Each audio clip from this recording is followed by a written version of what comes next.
Peace everyone, Unmask here. Welcome back to the color pencil tutorial. Hope you're all having a lovely week so far.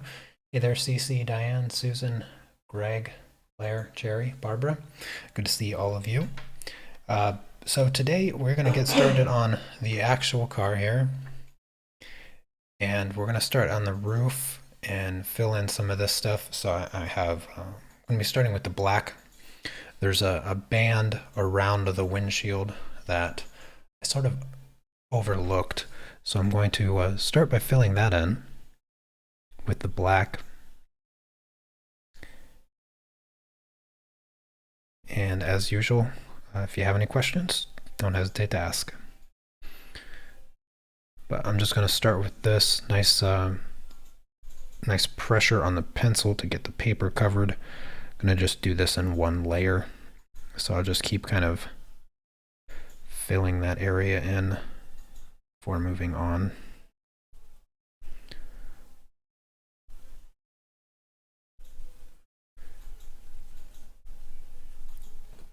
This is something I would have done on day one when we were filling everything in with black, but you know, sometimes I overlook something.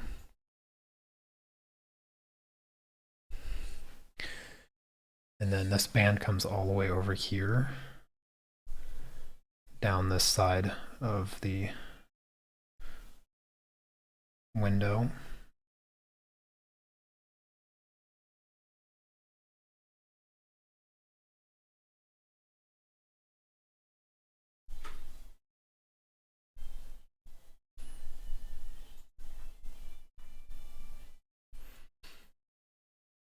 I'm really liking the way that the rims came out yesterday. I was very satisfied with how shiny they look.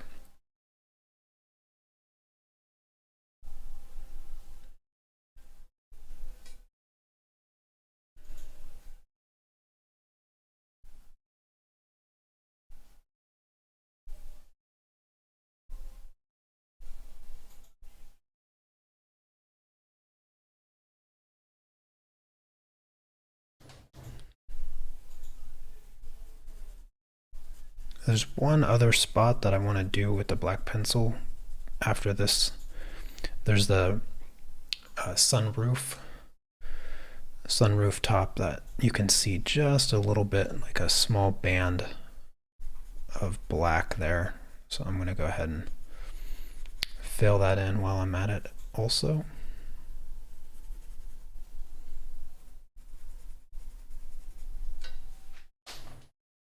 So just this top part here where the sunroof is.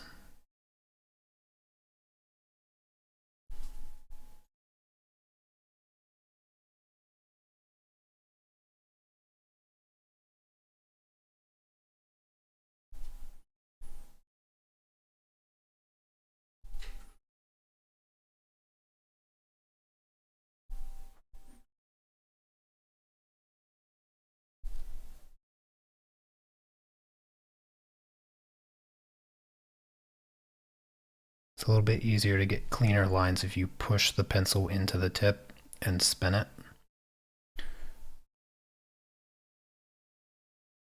So sometimes those really thin lines of color, it's just best to push the pencil into it like this.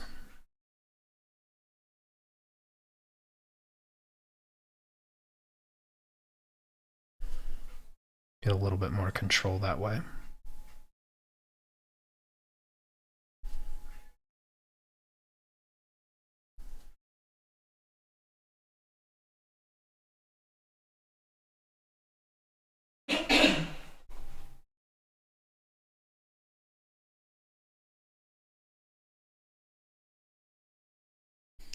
All right, now for the top part, that's it for the, actually that's not it for the black, my bad. There's also this part of the window over here that I'm going to fill in. So right above the mirror.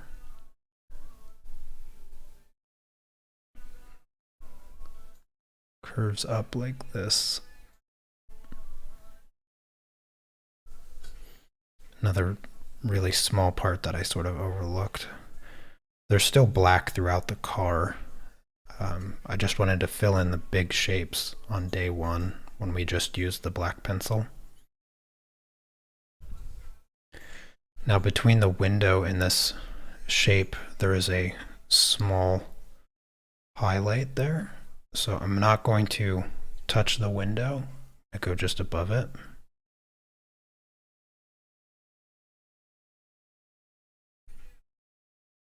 Just like that. All right, now, can I call it done? Yeah, all right. No more black for the top part here. So now I'm going to use the 1063. This is a color that I was intending on using yesterday, but never got to it. Now we're just going to start coloring in the paint. So first part is this outer edge.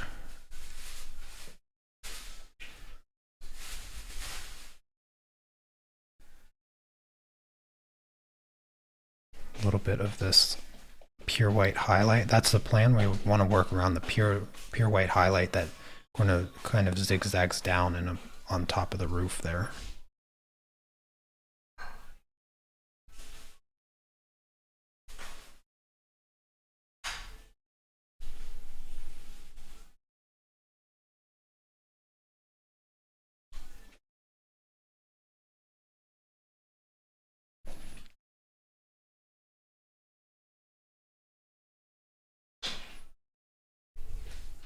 It's a little triangle right there.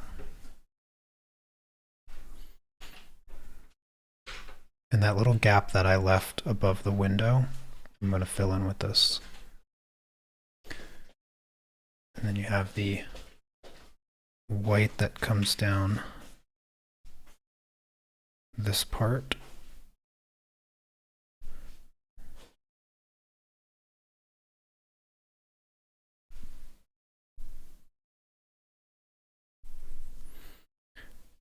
And there's a small sliver of white also on the left edge. So for that line art there, you can't quite see it, it's too small. But where the line art is for the window, you don't want to go up to that line. You actually want to leave a little gap there. So when we fill in the window, there will be a small white highlight right beside it.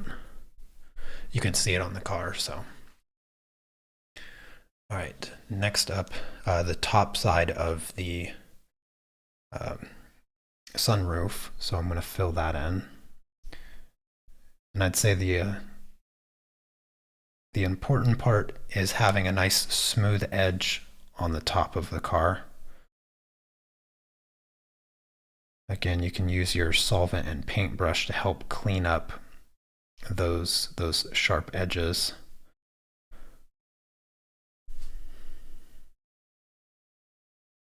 Again, I'm using the push and spin of my pencil to help me get a nice sharp clean line. Now when you do this, you don't have to push extra hard or anything. I'm not pushing into the paper, I'm just moving the pencil forward with my fingers.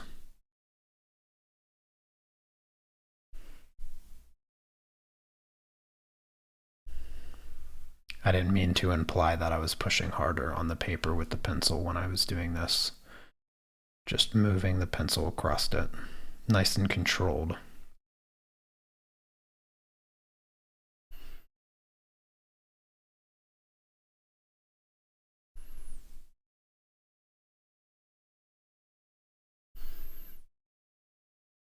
You're going to try to change the color?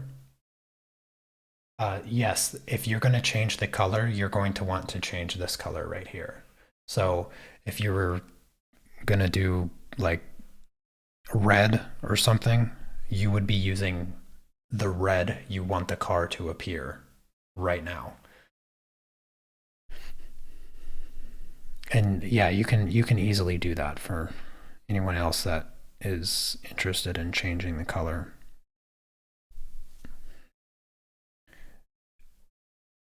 What I would do, Diane, is I would pick the red that you want the car to appear, and then I would just pick a highlight of that color, so a second red that will lean a little bit more towards the pink side, of course, but not too much, not too much towards the pink side, because a highlight wouldn't be pink. And then also a darker version of that color, and test them out. Try see them beside each other. Maybe ideally, I would recommend like coloring a sphere, something that you can shade with those three colors and see what they look like. Have like a pure white highlight, and then a bright highlight, and then the mid-tone color, and then the dark color. That way you know that your colors look really good. Another thing that you could do is you could get a character reference. So if you find a red car that you like the color of, then simply capture the main or the foundational mid-tone color of that car, and then the highlight, and then the shadow, and then just sort of translate those values over to this car here. I did consider doing that myself, changing the color. The gray is not the most extravagant looking color for this particular car, but this car looks cool enough that it could be pretty much any color and it would look pretty good. But because of the gray and the surrounding that this car was photographed in, it sort of looks like the photo is in black and white, with the exception of the indicator lights on the bottom of the bumper.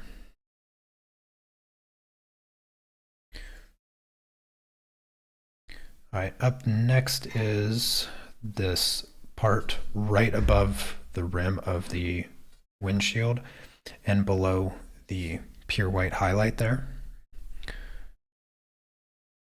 That is in the line art, by the way. You can see that shape. And same thing, I'm just gonna creep up to the edge of that line. Try to get that sharp edge.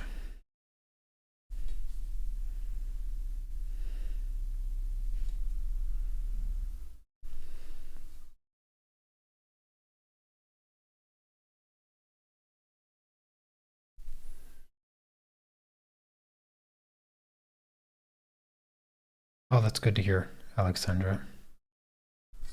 If you ever have any specific questions for me, you're more than welcome to ask.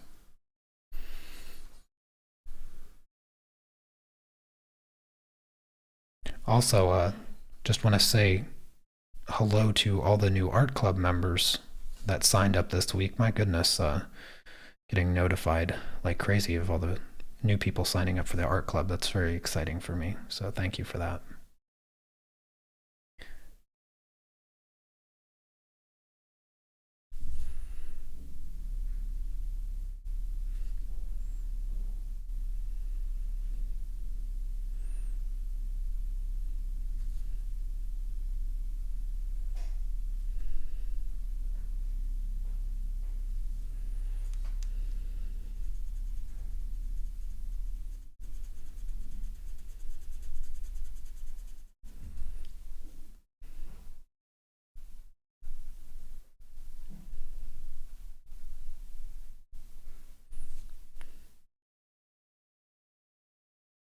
Oh, hey there, Top Snow.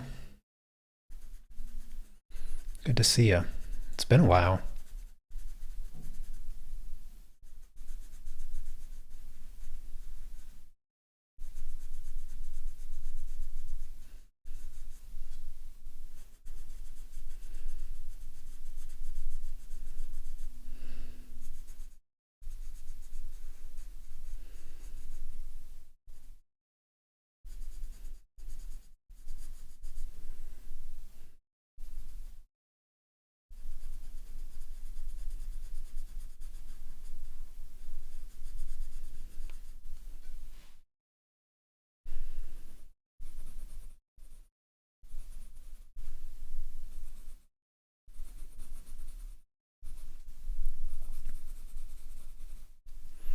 I don't want to have to do several layers here, so I'm just gonna be very, very generous with this first layer so that when I blend it out, the paper will be 100% covered and I won't have to come back again.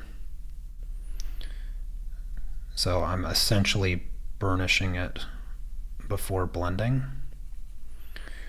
Sometimes that's just easier when the space you're working in is so small. You don't want to have to come back and do it over and over and over again.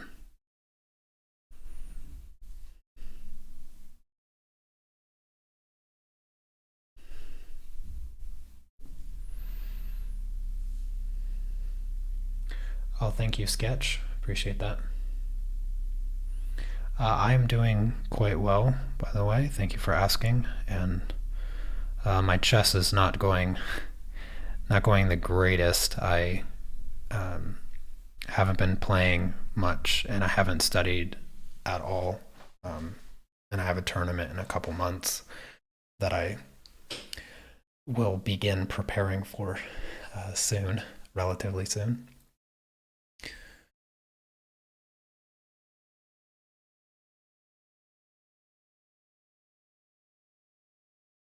Alrighty, let's see. Is there any other parts up here? No, I think. Oh no. Here in this, the reflection in this window is actually very close to this same exact gray. So I'm actually going to color the inside part of this window here the same color. All of this will be tonable after this first initial layer, so I'm not super concerned with the fact that the color is identical when I apply it. I will alter the color later on when I add those extra colors to tone.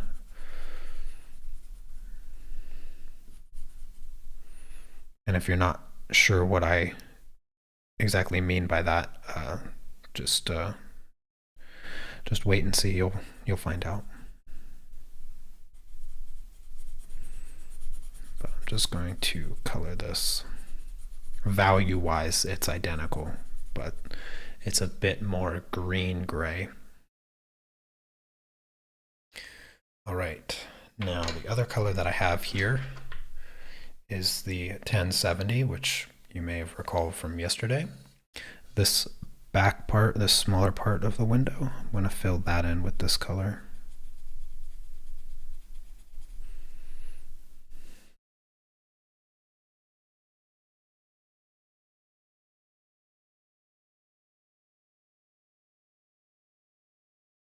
Yes, Shauna, I did live stream yesterday.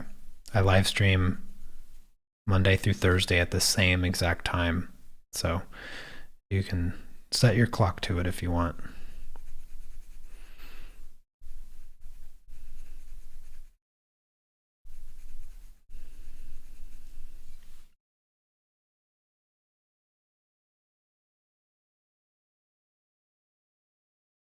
Alrighty. The other thing that I was considering doing with this color, yeah, I am going to do it. So this part of the window, these parts of these windows, these have more of a bluish green tone to the gray, but still, again, the value is quite similar to this. So just for the sake of getting the paper covered, I'm going to fill these areas in. And again, I will adjust the color as it needs to be in later layers. And you see how I left that small gap of white in between these two colors? That's what I was talking about earlier when I was filling in this blue, or the blue-gray there. Wanted to leave that little gap for that highlight. And now I'm going to fill in this part. So all of this, all of this, all of this. Just going to fill in all of these little shapes here.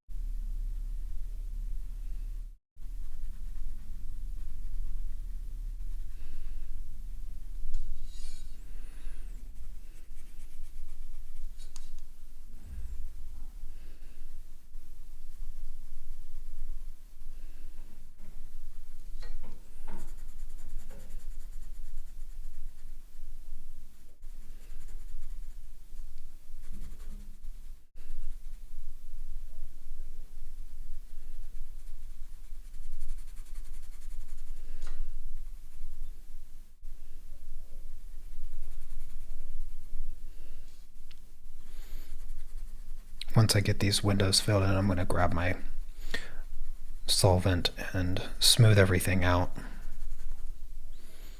Then it should look quite a bit better. Get rid of all of this grainy roughness of the pencil. Have much cleaner shapes.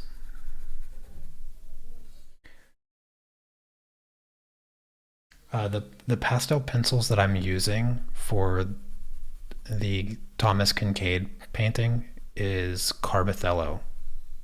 Stabilo Carbothello pastel pencils. Those are the only pastel pencils that you'll ever see me using in my tutorials. And I actually did talk a little bit about that, I think on Tuesday, maybe Monday, I can't remember which day it was, but I explained why I only use those ones, and essentially it just boils down to they are very inexpensive in comparison to the other brands out there. They have a great color selection, and they work very well. They're great pencils, and so they're excellent for anybody that wants to learn pastels, and for anybody that wants to produce high quality work later on. So beginner all the way to advanced, they're a great pastel pencil.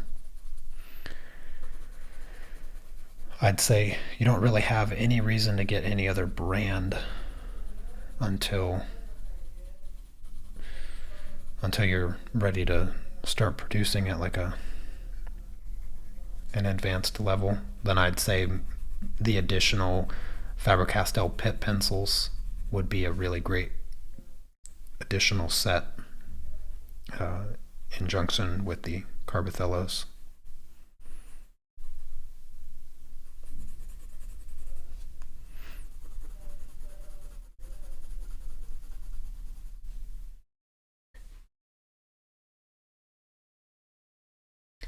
No, the car. The car is an E-Type. This is a um, this is a Jaguar E-Type from what year is this one again? Is this 67? 73? I can't remember which year I got. I was looking at so many of them between the years of 67 to 73. I can't remember which one I went with. But no, this is just the name of the car.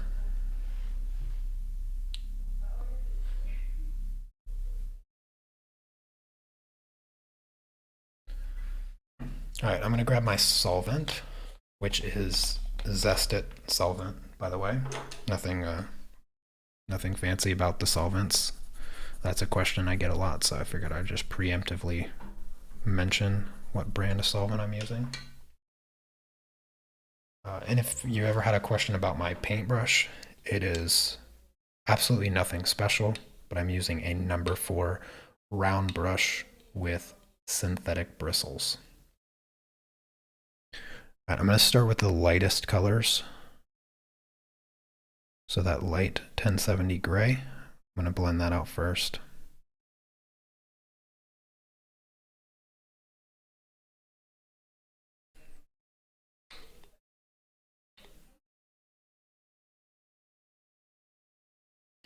How is the thumbnail complete, but this is not?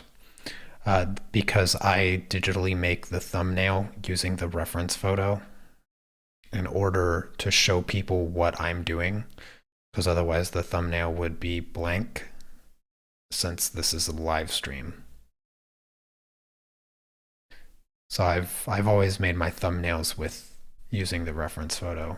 That way people know what I'm working on. They can sort of see what the project will look like at the end. I even go through the trouble of removing all the background stuff in order to make it look a little bit more like a drawing on the thumbnail.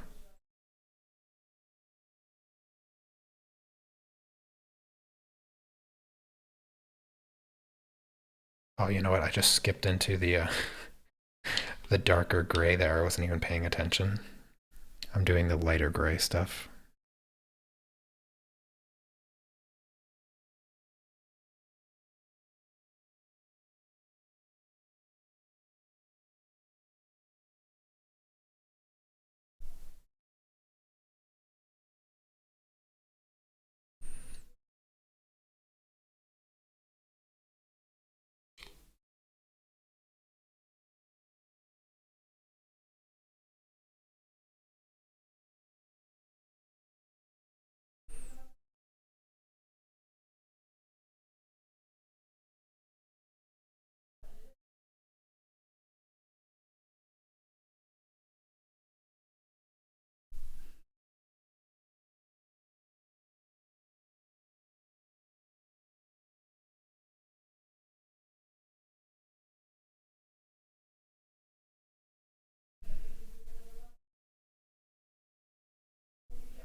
Why the pit pencils?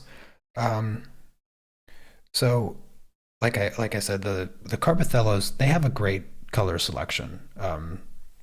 Really great color selection, and the, the sort of the top tier set of pastel pencils are the Caran Dash pastel pencils, and they're like 400 plus for the full set. Um, and so that's quite expensive. I wouldn't even recommend anybody buy them unless they're intending on doing pastels professionally. Like that's your medium. You're going to do, commissioned work and other stuff using pastels. Like you want to be a professional pastel artist. I don't think the Caran d'Ache pastel pencils are worth buying unless that is what you intend on doing. And the reason I recommend the Pitt pencils for the next set of pastel pencils, if you want to expand your collection, is because the colors that you get in the Pitt pencils are perfect for all the in between stuff that you're missing in the Carbothellos.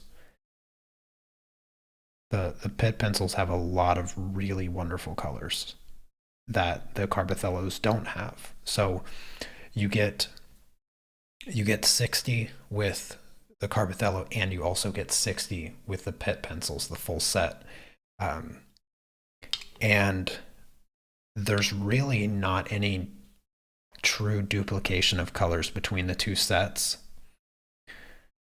And so all the colors that you sort of wish that you had in Carbothello, you get that in the Pitt pencils. It's like they teamed up to make the perfect combination of pastel pencils.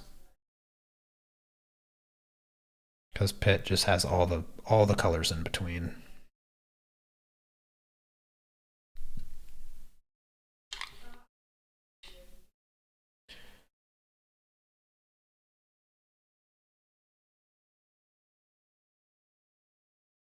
Oh, good morning, Ozzy. Yeah, I'm using. Technically, it's not a thinner that I'm using. I'm using a solvent. Thinner is a type of solvent, paint thinner. But this is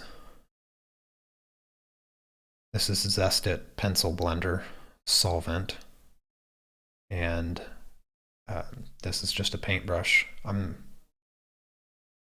This is a paintbrush, not a pencil. I don't know. Maybe I'm misunderstanding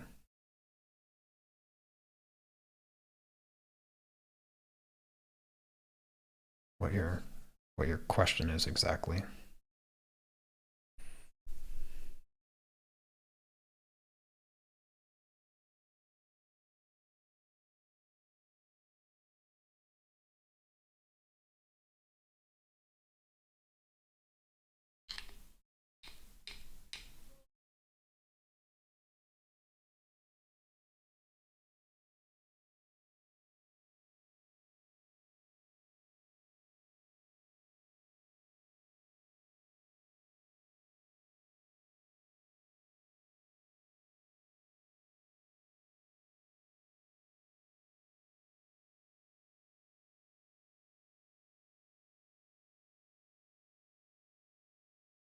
All right, now I'm going to move on to this gray here.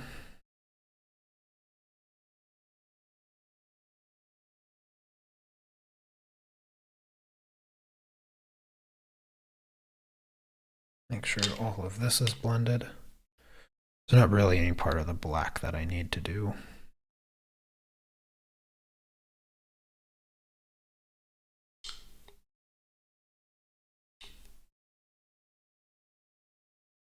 Oh, okay, I see.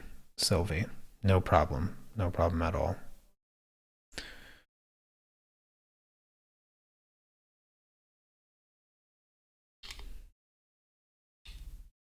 Yeah, if anything is ever unclear, don't hesitate to ask me to clarify something.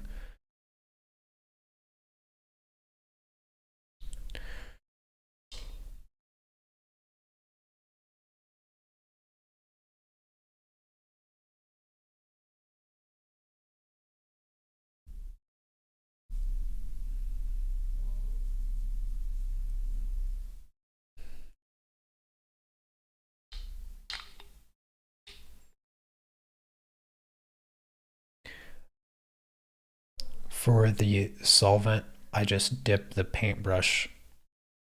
So I just dip the paintbrush in the bottle of solvent here. Not like all the bristles, just the very tip of the brush. I use the edge to wipe off the excess.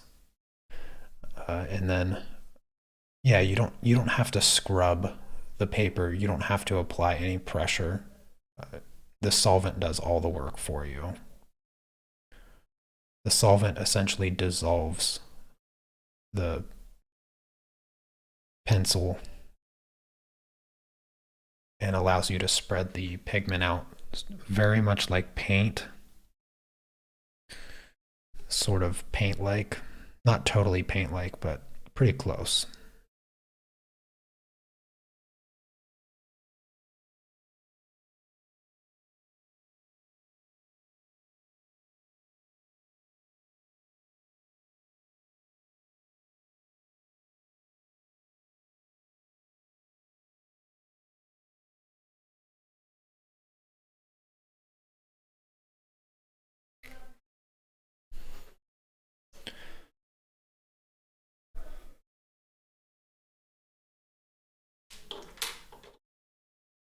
All right, that is all smooth. So now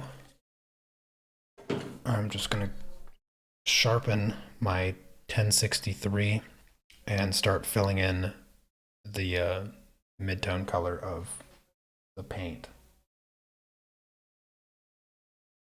Give me 1 second to sharpen the pencil.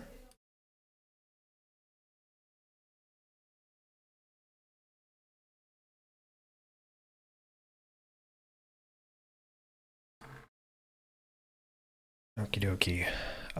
Let's see here. Where do I want to start? The side of the car is reflecting. Actually, I don't know if you can tell. It looks like maybe the back end of a Nova, a Chevy Nova. Like right here, the car is actually reflecting. For those of you that have the reference photo, and then there's also a white, possibly Toyota. You can see a couple cars being reflected here, off in the background. But I'm saying that because there's a lot of detail and complication here that I'm not going to get into today. What I want to try to do is start filling in the base layer of the paint wherever I can. So I'm going to sort of start towards the front end here.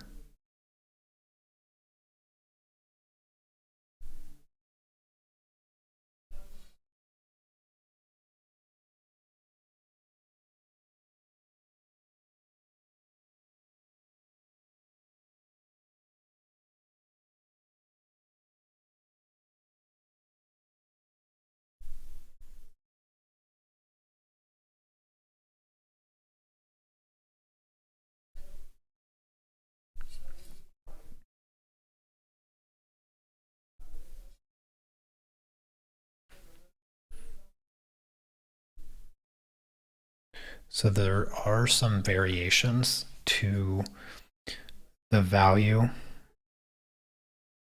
in this paint, obviously, as you have the form of the car, certain lighter areas and darker areas. But what you want to start with is just a single flat color, and then we'll build on top of that. So that's how it will work. You'll use the lighter and darker values right on top of this solid layer in order to make those value adjustments.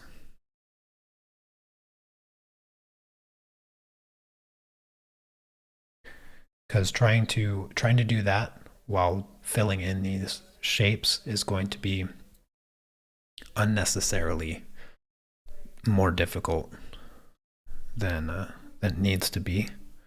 So it's best to just keep it nice and easy.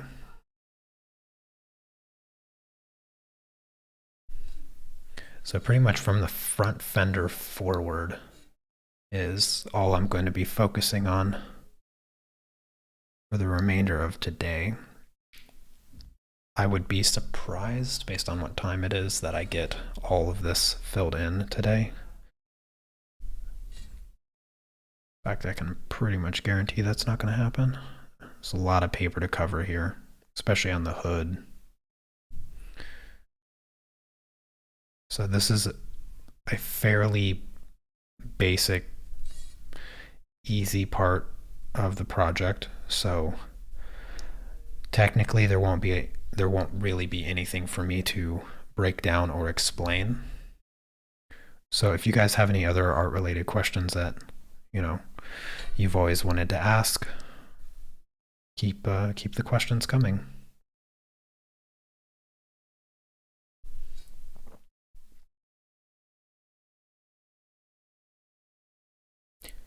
Yeah, going from light to dark is a very safe way to go with colored pencils because it's easy to work over top of light colors, not so easy to go the other direction.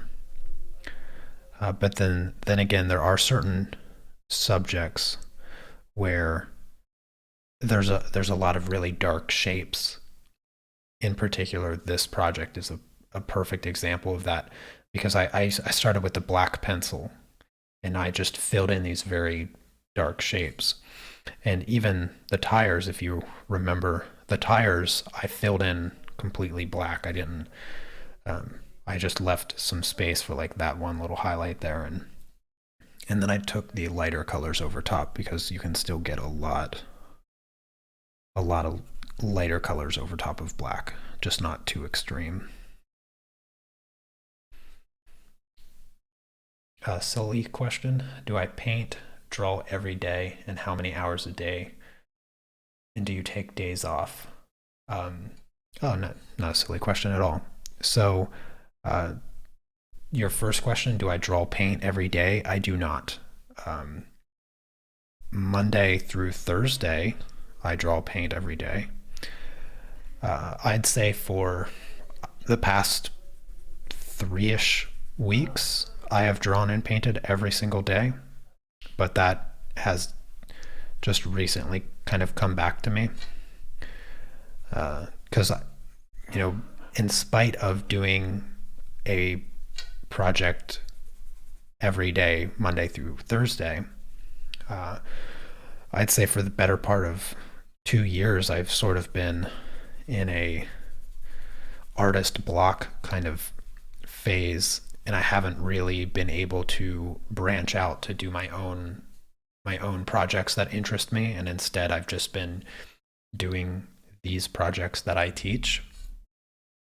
So that's been kind of going on. I still have artist block, and sometimes I have that lack of motivation. I think given the events, the worldly events over the past couple of years, I think there's probably a few artists that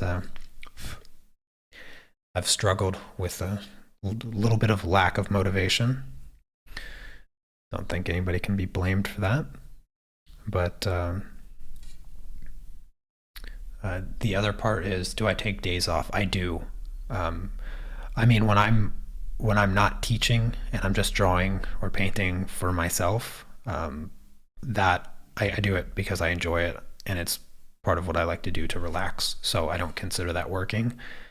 But I always take the weekend. I try not to deal with too much emails or messages or stuff over the weekends. I like to,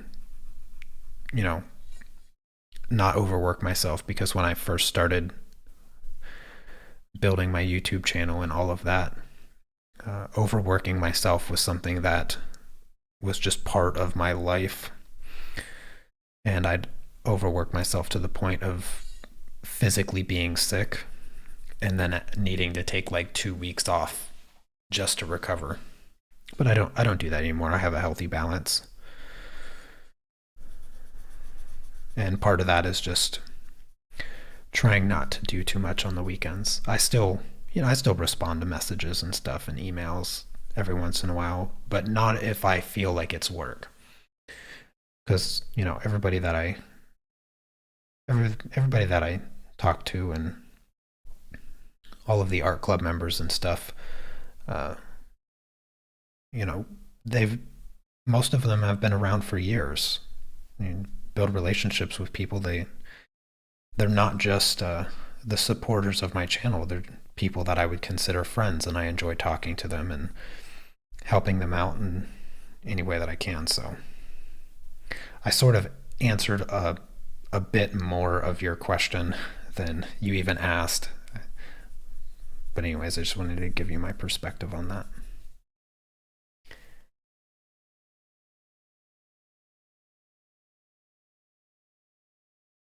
Thank you, Sylvie, for answering Betty's question. Yes, it's Zestit solvent. It's generally advertised as a colored pencil blender. Sort of has that market.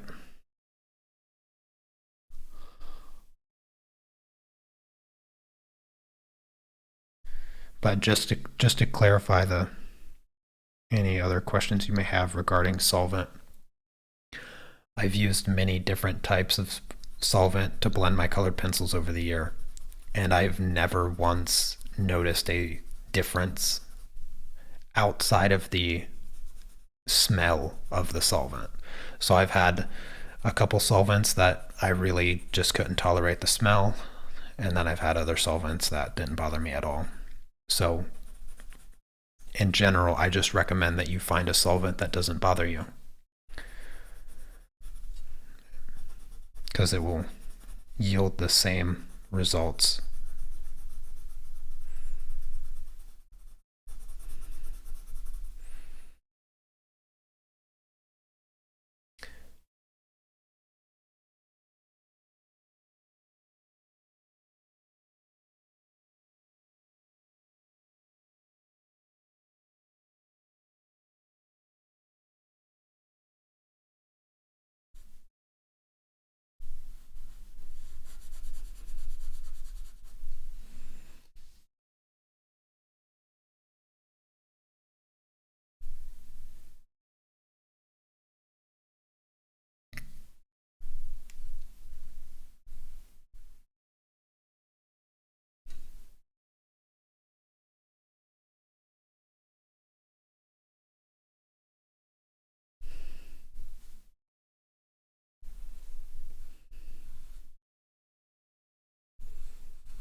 A nail polish remover, I think, would bother just about everybody.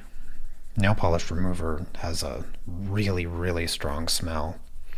It's also unnecessarily aggressive. Um, I would I would probably advise against something so potent. It doesn't take a lot of like the solvent strength. It doesn't take a lot to dissolve the binder in colored pencil. The binder is just what they use to hold the pigment together in order to create the pencil core. Solvent dissolves that binder, and that's what allows you to spread it around on the paper. And it's delicate enough that you could simply use rubbing alcohol and still dissolve it. So you don't need something as strong as like paint thinner or nail polish remover. Not saying that they wouldn't work, but I'm just saying it's a little overkill in its strength.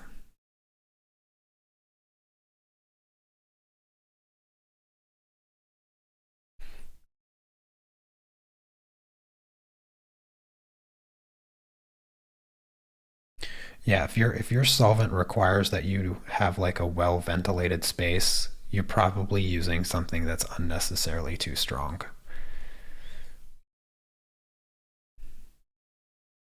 That's a pretty good litmus test if you should consider changing the solvent that you're using. I gotta sharpen this pencil again. One moment.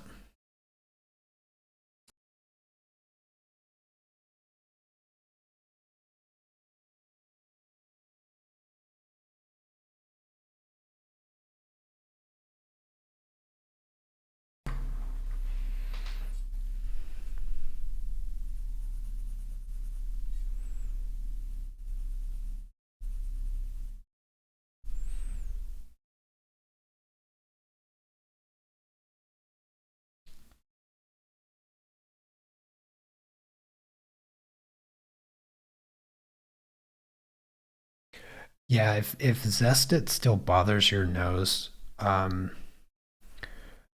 you can look for other odorless mineral spirits.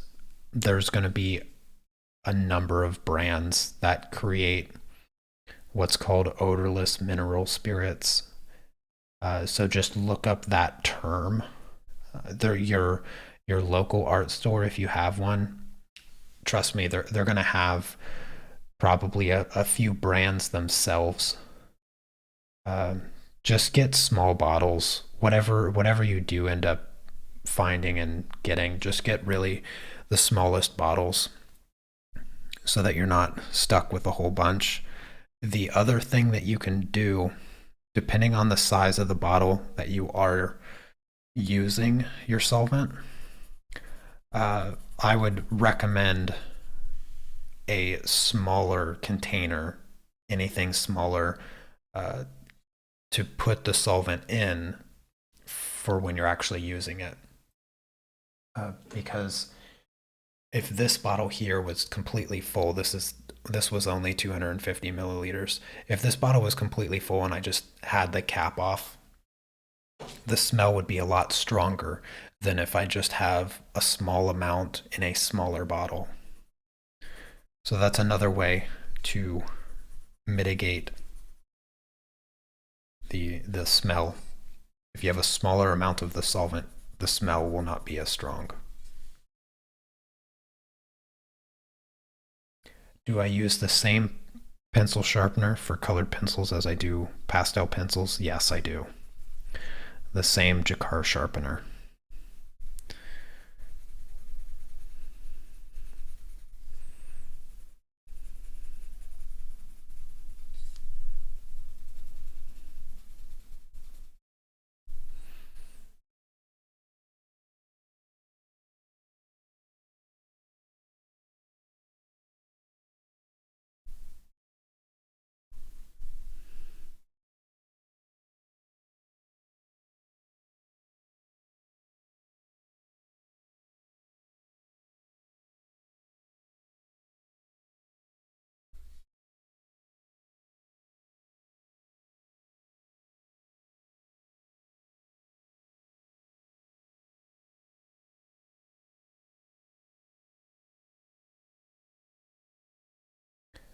Um, I'm glad that you brought that up, Sylvie. Don't use baby oil. It is true. Baby oil will blend colored pencils. However, it will also turn your paper yellow. Baby oil is not Baby oil was not created to blend colored pencils. And for that reason, the creators or the producers rather of baby oil, they don't care that it will stain your paper. Another term for it is it's not archival, which means it won't, stand the test of time. So just, I've been for years now, for years, I have been leading the crusade against Faber-Castell and every baby oil user with colored pencils.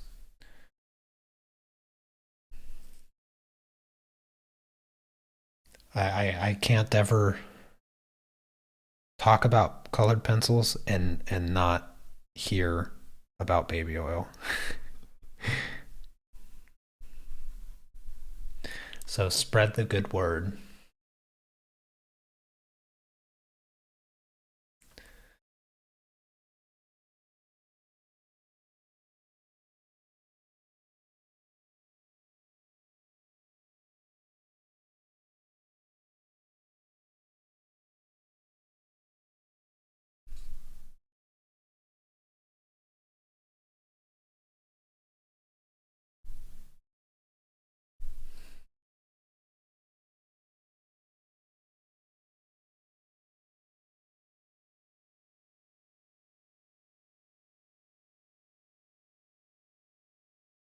Oh, that's good to hear, Stacy. Yeah, I mean, I can totally relate. I didn't move or anything, but the past couple years have been pretty rough to find inspiration. One of the things, and I can't remember when I mentioned this. It's been a while since I mentioned it, but one of the ways that I've kept myself motivated and inspired really throughout the years is that I always had this daily routine where the first thing that I would do when I wake up, because I just found it enjoyable, is I would log into DeviantArt and just look at artwork, just look at other people's artwork. However, a couple years ago, DeviantArt, gosh, that website went so downhill. I don't recommend anybody go there anymore. Um, and because of how degrading, nah, that's not the word. The website I just don't recommend it. Just don't go. Save yourself the trouble. Uh, since I stopped going to the website, I didn't have that morning routine where I got to look at cool artwork like first thing in the morning. And then, like a month ago, I came across this other website called ArtStation. And as soon as I implemented that daily routine again, where instead of DeviantArt, I go to a much, much better website called ArtStation, and I just get to see everything from amateur to professional level art, whether it's 3D modeling or 3D design, uh, comic books, everything in between. It has reinvigorated my general inspiration. And uh, like the question that Ozzy asked, if I paint and draw every day, for a long time it hasn't been the case, but for the past few weeks it has been, and it has been because I've been able to add that daily inspiration first thing in the morning by looking at ArtStation and just scrolling through nice artwork.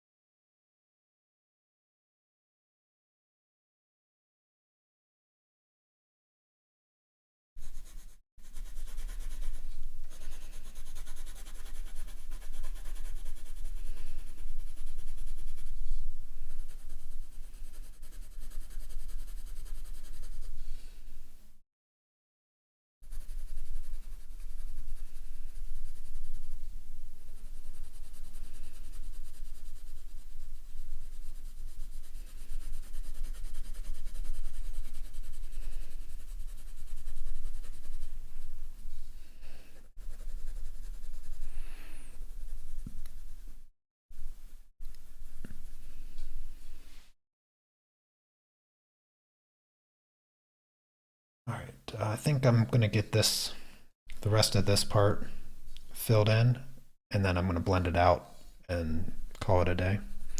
So maybe like another 15, 20 minutes or so.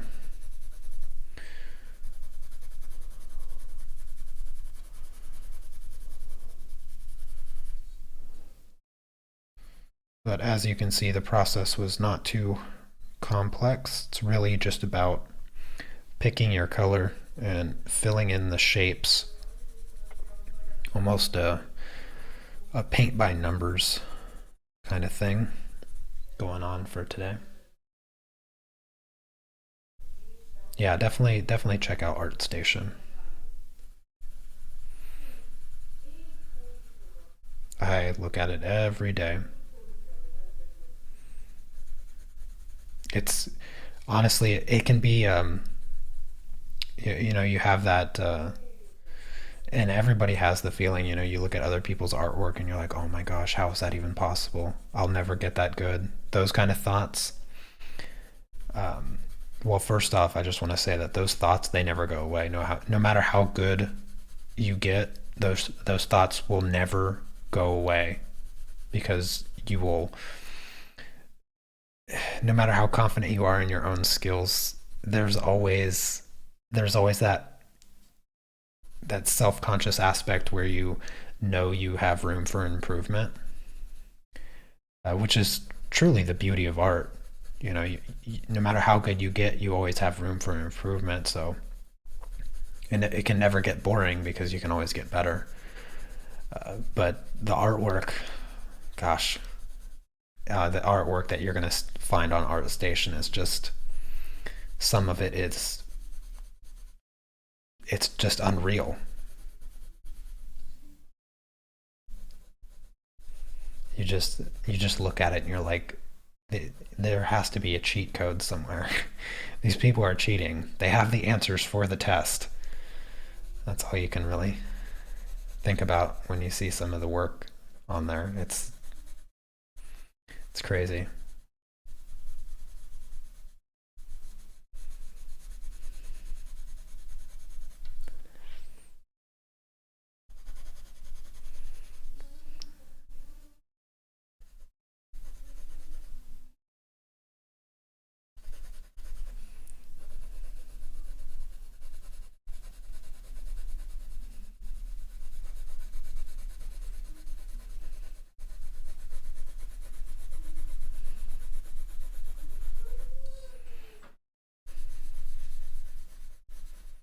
I'm gonna need to sharpen my pencil one more time.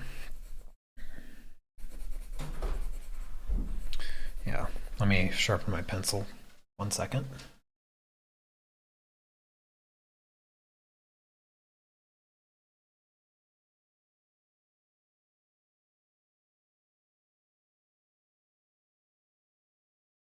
All right, I'm just gonna clean up this edge over here. And this will be the shape that I blend. There's not too much left to fill in, sort of just flatly with this color. Got quite a bit done.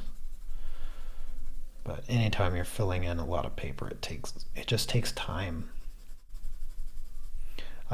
One thing that I want to make sure everyone knows, when you are filling in a large area like this, the tendency is to press harder with the colored pencil, thinking that it's going to help the pencil, you know, fill in the paper. It's going to help transfer that over to the paper easier if you press harder. I can assure you that is not true. The only thing you're going to get is a very tired wrist. Hand might hurt. None of that is worth it. So my golden rule of colored pencils, the number one axiom of colored pencils, is to never press harder than what is necessary for the color to show up. So I'll say it one more time. Never press harder than what is necessary for the color to show up. Anything beyond that is unnecessary. So just got to spend the time in order for the paper to get covered. That's really all it comes down to.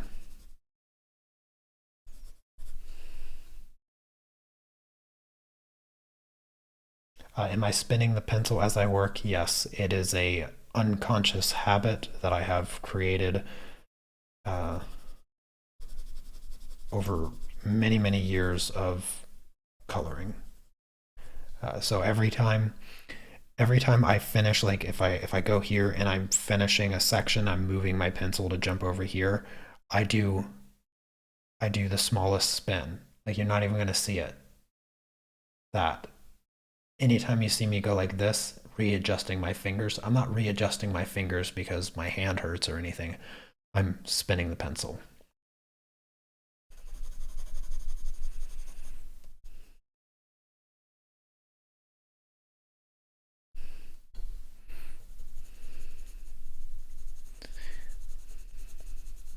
But I've been doing it for so long that it's like breathing.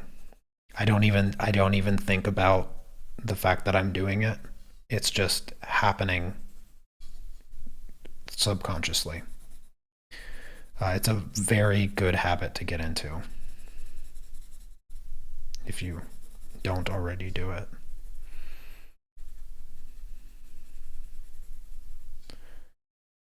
Alrighty, that's what I'm gonna fill in. So I'm gonna grab my solvent. Yeah, I need to come up with all the axioms for colored pencils and put it on a t-shirt or something. Yes, the spinning the pencil keeps your pencil from going dull on one side faster. So it sort of sharpens it as you use it, and it doesn't become dull until the actual tip is worn down. So it gives you a little bit sharper tip. And the other thing that it does is no matter how far down you get, if you put the pencil vertical like this, you're going to have a really sharp tip. I don't know if you can't really see the tip, but I have a pretty sharp tip just from spinning the pencil like that.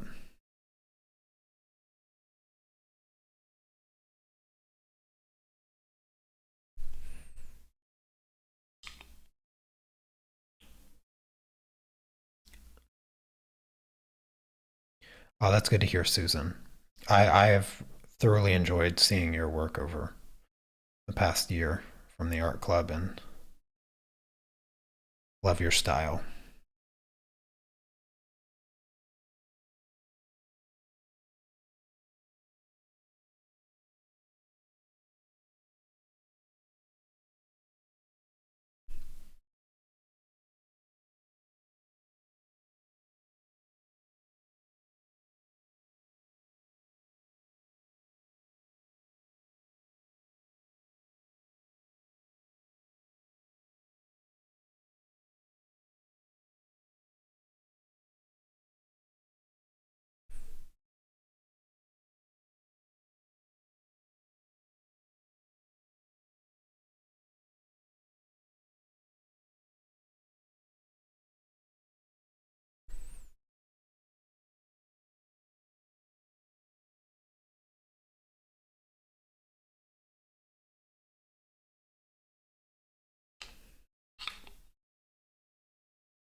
I'll probably, in fact, I know for sure I'll need another layer of the gray on this part of the car.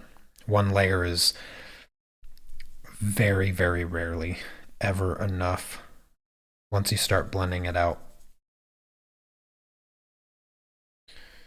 But it will probably look pretty cool once I get all this pencil smoothed.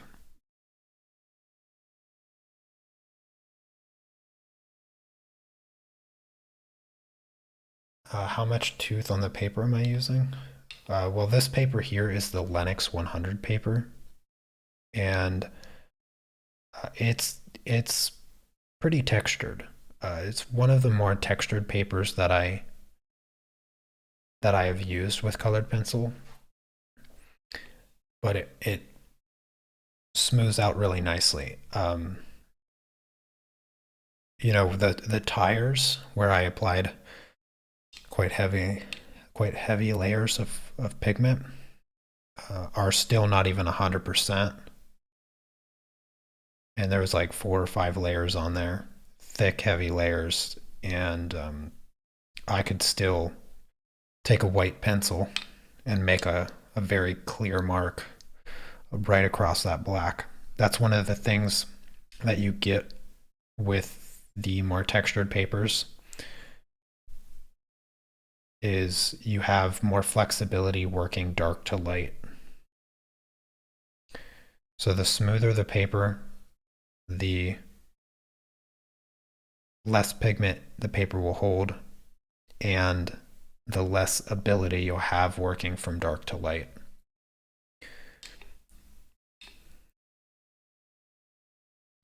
Because it's quite amazing how much you can get out of this paper, going from a really dark color and then applying a lighter color on top of it, and how good it shows up. It's certainly one of the more impressive papers, and this is a paper that I think I only started using this year, if I'm not mistaken. I think it was the end of last year that I ordered a bunch of supplies and stuff, which was like 90% just a whole bunch different papers. I tried some Stonehenge paper, some Strathmore paper, this Lennox paper, and I think a couple other papers or something. But I tried a number of them, and the Stonehenge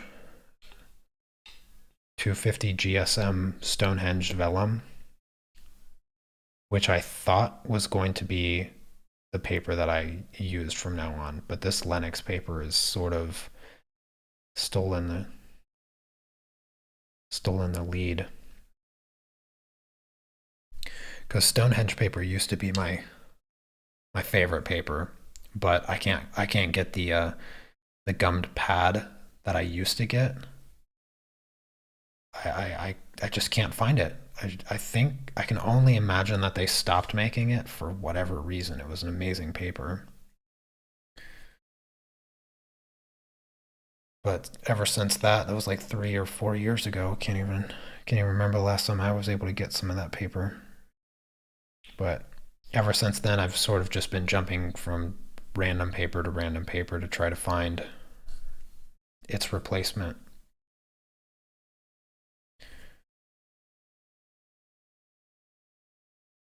And this Lennox 100 paper is the closest thing I've been able to get. Yeah, you can use this same exact method on pastel matte.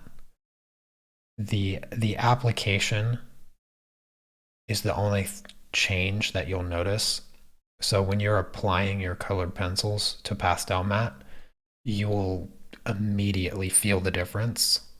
But when you blend it out, you'll notice that it will look pretty much identical to that.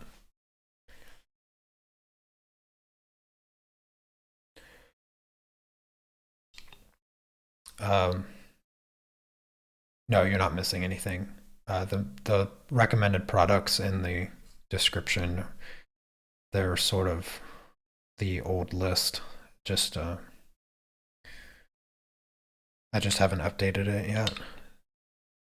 I believe I have the Lennox paper listed in the art club.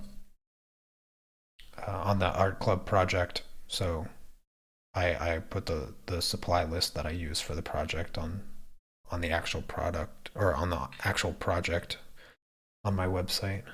But I'll update that. I'll put the Linux paper because it should be there.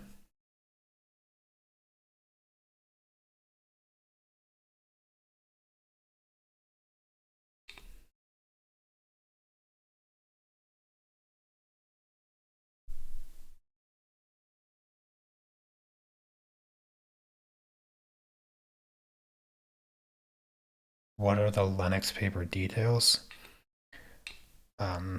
I would be telling you from my memory, which I'm not 100% sure about. If I'm not mistaken, it's 250 GSM cotton. It has a vellum texture.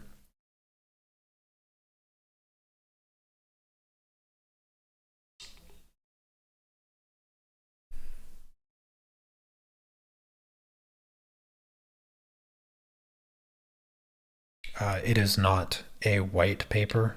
It's closer to an eggshell color. So on camera, you may be seeing white for the paper, but if you put a actual white paper next to it, you can really see how much of a like an ivory eggshell color it is. So if that's something that bothers you, take that into account. Not a pure white paper.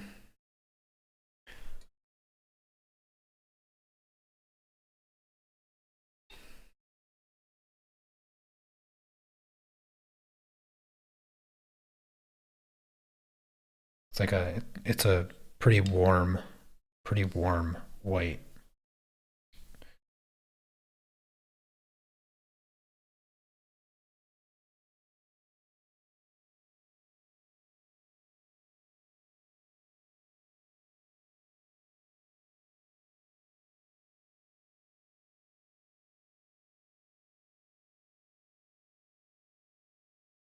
Oh yeah, for sure. If you have not tried pastel matte with colored pencils, definitely recommend it.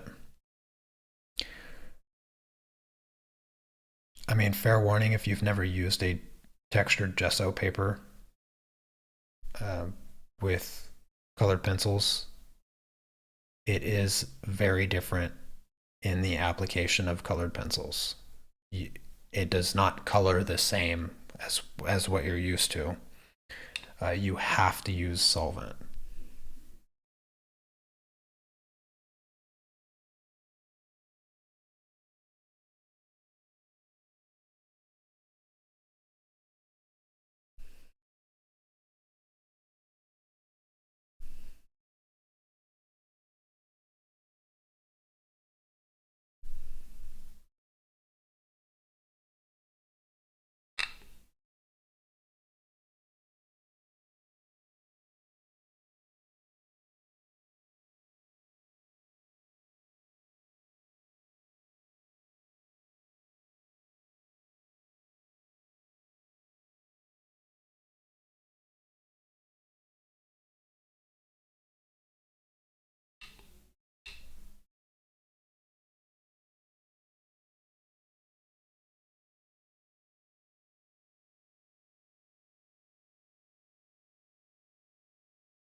A bigger brush would probably not be too bad of an idea for this.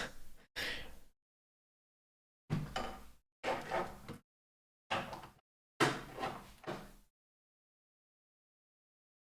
don't know where my number 8 is. It's hiding from me. Probably packed its bags and ran away because I've been using the number 4 for so much more. I know it's somewhere around here.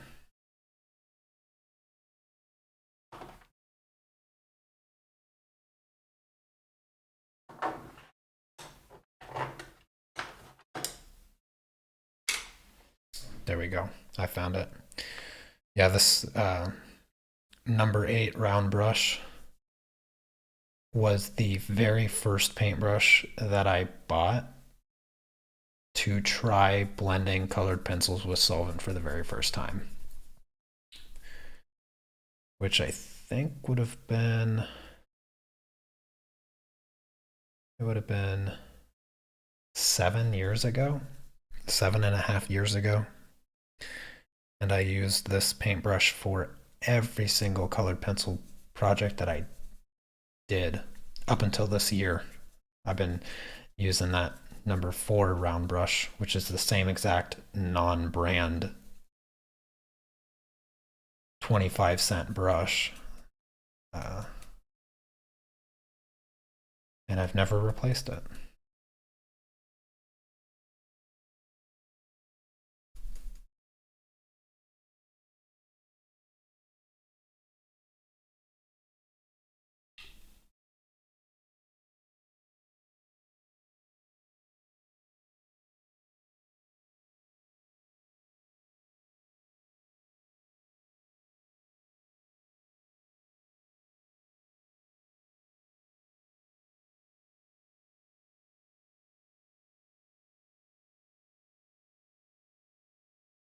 Yeah, this is definitely going to need a second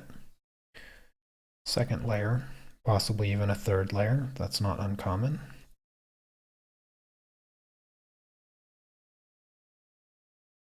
But it doesn't look too bad.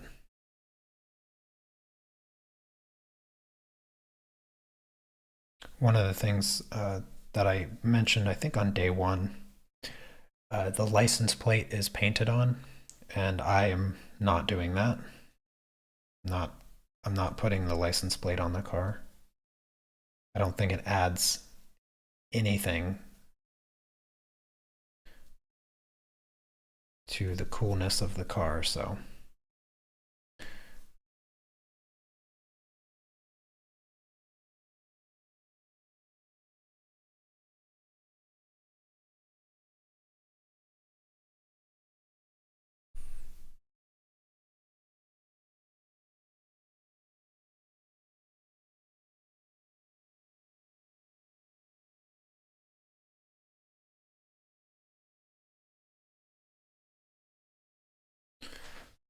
Alrighty. Well, it doesn't look like much, just being a single flat color like that. But I can assure you in future layers, as we add the darker gray, kind of create those gradients to make the car look, round. It will look a lot better. But that's going to do it for today. We'll pick back up on this project on next Wednesday, and well, we're just going to continue doing this with the same gray, sort of just covering the car, getting the base layer laid down. Can't imagine that next Wednesday we even start working on the gradients, but it is a possibility that by the end of next Thursday, we'll have the whole body of the car filled in with the foundation layers of paint. But anyways, that is going to do it for today. So I hope you guys enjoyed today's live stream. I always appreciate your company and your questions. Thank you so much. Hope you all have a fantastic rest of your week. Have a great weekend, and I will see all of you lovely people back here on Monday at the same time. Thanks again. Take care. Peace.